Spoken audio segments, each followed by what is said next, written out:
Assalamualaikum warahmatullahi wabarakatuh. Di video ini gue ingin coba ngelanjutin tentang bahasan Yayasan KSM dan PT Mitsubishi Cikarang atau MMKI seperti apa. Yuk kita simak setelah video ini guys.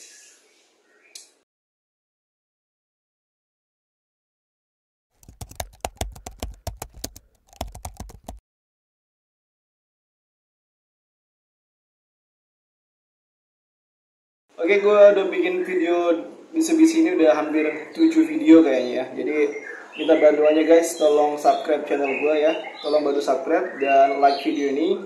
Dan baru share ke teman kalian dan komen apapun, anything apapun. Silahkan komen dari mana aja kota kalian. Biar video ini bisa naik ke FYP teman-teman kalian. Jadi banyak yang dapat info bermanfaat terkait dengan video ini. Karena di sini gue ingin bahas tentang Yayasan KSM ya, gue tahu kalian semuanya yang tes di BKK kampung di daerah banyak yang tebus ke KSM, itu rulenya gimana dan dimana sebenarnya di video sebelumnya masih kurang lengkap dan gue kaget banget lihat komentar-komentar yang ada di video YouTube gue yang kemarin ya.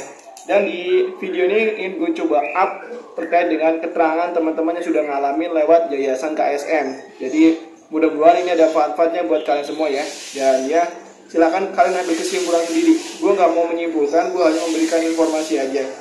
Ya, jadi gue anggap ini gue posisinya netral. Terserah lo mau nanggapnya kemana, itu hak kalian. Jadi ya disimak aja. Gue harap kalian simak video ini sampai full ya. Biar apa? Biar nggak ada kesalahpahaman. Karena ini salah sedikit aja udah salah paham nih. Jadi harapan gue lu simak sampai full. Dan sekali lagi yang belum subscribe gue subscribe dulu. Yang belum like dulu. Gue ingin bahas tentang Yayasan KSM dan juga PT MMKI terkait dengan beberapa komentar teman-teman yang sudah ngalamin kerja di MMKI lewat Yayasan KSM. Begitu Bas.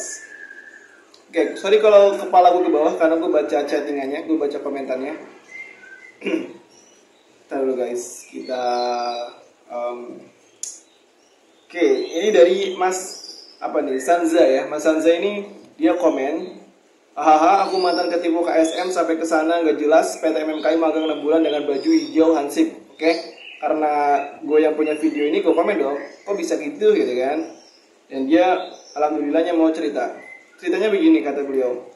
Panjang ceritanya bang, awalnya saya datang ya rombongan dari BKK dan disalurkan ke KSM. Sampai ke KSM itu training selama 10 hari.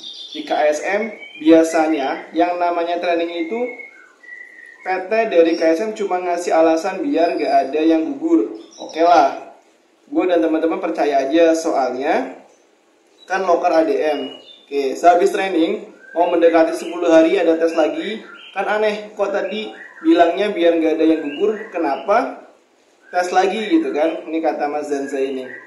Oke dong, kita tes lagi dan ada yang gugur termasuk beberapa teman saya. Wah, mulai aneh nih LPK, udah sesuai dengan janji omongan awal. Kata Mas Zanza ya, bukan kata gue.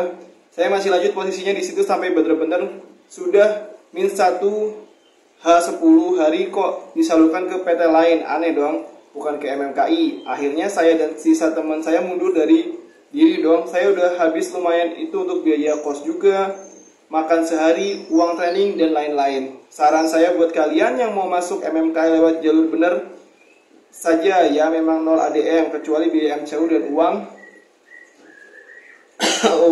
uang jatah BKK saat diterima kerja. Hindari dari yayasan yang uji coba sayang duit lu, suka ikut yang di Kebumen. Setelah kaya selesai per bulan depan bakal buka lagi MMKI di Kebumen. Ini menurut keterangan Mas Zanza itu sendiri guys. Jadi ya silakan lu ya beri kesimpulan sendiri lah terkait dengan keterangan Mas Zanza ini. Lu mau kedepannya gimana? Jadi ya balik lagi di sini gue netral, gue nggak mau ngejudgement, gue nggak mau komen apa-apa. Gue hanya share video atau komentar orang yang gue rasa bermanfaat. Oke, kita lanjut bahas ke komenan berikutnya ya. Selain Mas Zanza jadi juga ada komenan dari Mas dan 6802 ya. Kalian bisa follow apa aja ke akun beliau. Ini beda cerita lagi ya. Nah kalau Mas Dan ini dia memberi keterangan di komentar ya, mungkin bisa diambil manfaat atau info penting dari komen itu. Gue up video biar dapat info ke teman-teman kalian. Jadi Mas Dan 6806 ini dia komen, Info tambahan bang, sebelum ke KSM, tes di sekolahnya juga kayaknya tes formalitas. Saya ikut tes juga, kata Mas Dan ya. Saya pernah ikut tes-tes di PT lain tapi nggak gini. Tahulah mana yang formalitas, mana yang enggak. Sama sesudahnya langsung interview. Padahal belum keluar hasil tesnya, interview juga nggak jelas, 15 orang masuk ruangan, nggak disuruh perkenalkan diri, cuma ditanya-tanya apa itu kerja, apa itu safety, masih ada titik aneh bang intinya. Itu menurut Mas Dan itu sendiri ya. Dan ya balik lagi, kalian yang menyimpulkan sendiri aja. Jadi saran gue ya hati-hati aja ya, karena ya balik lagi kita jadi si malakama ya dengan komen-komen seperti itu. Walaupun kemarin pas gue streaming di live TikTok itu banyak bilang juga bayar 3 juta untuk biaya training dan ternyata dilempar lagi ke Yayasan Oki. Itu juga ada beberapa yang cerita seperti itu. Dan pas gue upload, kan udah gue up jadi video tuh terkait keterangan itu di live streaming gue TikTok gue ya. Dan ternyata ada yang komen seperti ini dan gue juga kaget juga.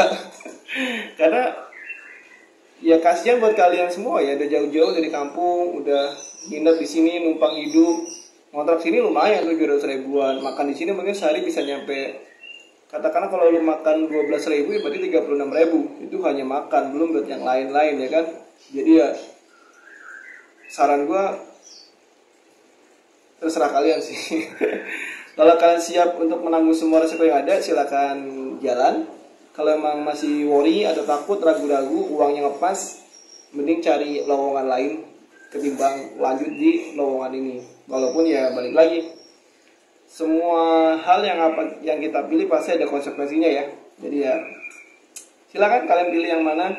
Gue hanya memberikan informasi dan gue hanya nge-share terkait dengan info-info yang ada di sini, terkait dengan sharing atau diskusi teman-teman yang udah pernah ngalamin. Karena kalian yang nonton video ini kan pasti baru mau ngalamin, ada beberapa teman yang udah ngalamin duluan. Jadi bisa jadi apa ya? Bisa jadi warning ya buat kita, buat kalian yang mau tes di situ.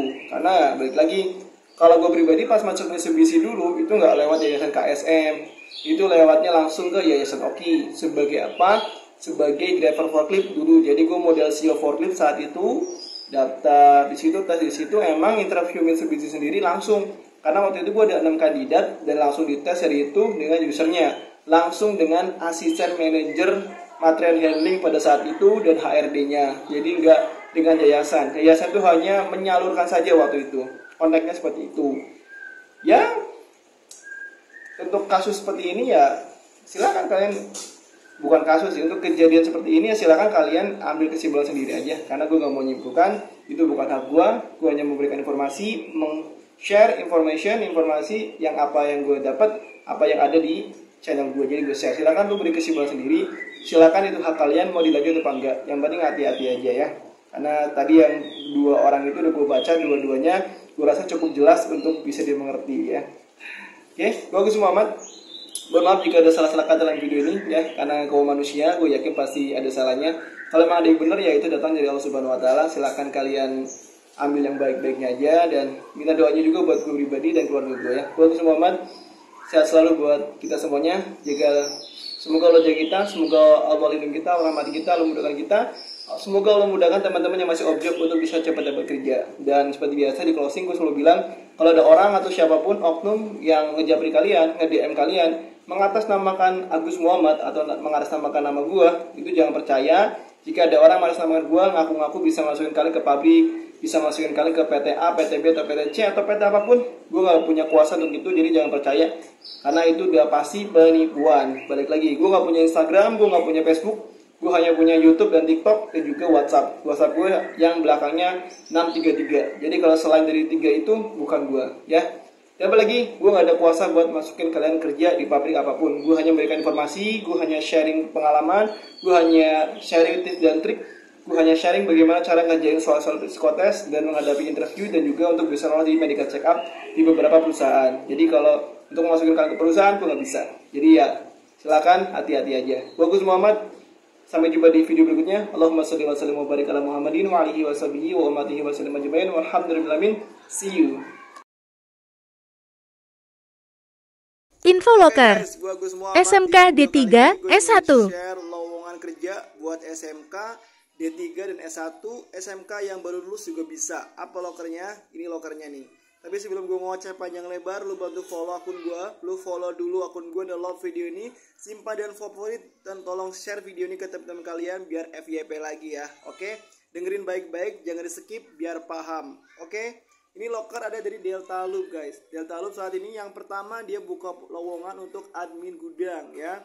Admin gudang tau lah ya, orang yang input aktivitas di gudang. Laki-laki minimal SMA, oke? Terbuka untuk fresh graduate. Fresh graduate itu artinya bisa yang baru lulus, oke? Dan harus bisa Excel, Word, dan lain-lain. Cekatan dan tekun, itu loker pertama. Yang kedua apa? Nah, yang kedua untuk content creator. Posisi yang dibuka untuk content creator, domisilinya Jabodetabek, pendidikannya minimal SMA lagi, memahami software Adobe, Final Cut Pro, dan lain-lain. Familiar dengan pengembangan dan customisasi website dan kreatif dan inovatif. Itu untuk kualifikasinya.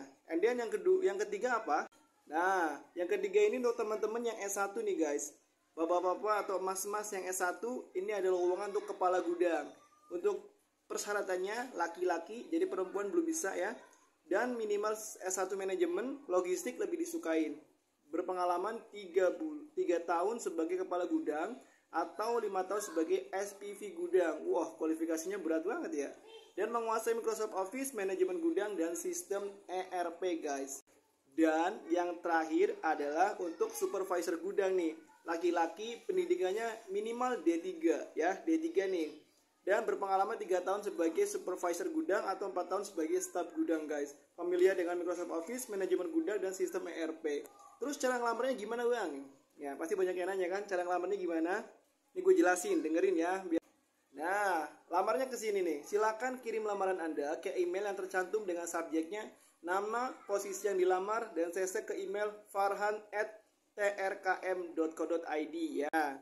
Jadi pertama lu email ke alamat email tujuannya ke recruitment@trkm.co.id. Terus lu bawanya kan ada CC tuh ya, alamat yang dikirim ke CC atau tembusan itu ke alamatnya Pak Farhan. Nah, ke yang ini nih, oke. Untuk subjeknya, nama kalian, underscore, yang dilamar. Misal admin gudang, ya tulis admin gudang. Supervisor gudang, ya tulis supervisor gudang, oke. Paling itu aja bisa gue bahas. Dan jika dirasa video bermanfaat, bantu follow akun gue dan love video ini. Dan komen jika ada yang ditanyakan. Dan bantu simpan di favorit, share video ini biar bisa FYP lagi. Bagus Muhammad, thank you yang sudah support gue sampai jauh ini. Wassalamualaikum warahmatullahi wabarakatuh. Dan